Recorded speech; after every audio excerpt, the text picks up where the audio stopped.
结合咸水的风炮，市府每年元宵期间，拢会举办月丁港定节的活动，吸引未少的人潮。不过，当外客一济，停车嘛是一大的问题。对此，议员赵坤元上午透过市政总质询，建议要来增辟公有的停车场。古啦地号是拢国有财产局，包括咱市政府的财产用地吼。公有的停车场竟然甲停一个几台，和停一个要10台吧？是。迄个市场遐迄个要10台吧？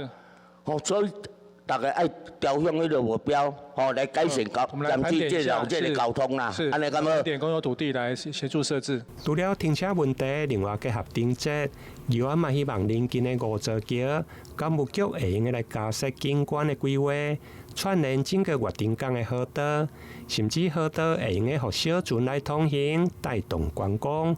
对此，监务局嘛回应，会先对咸水桥来改善。初步的规划，那接续会来做一个改善。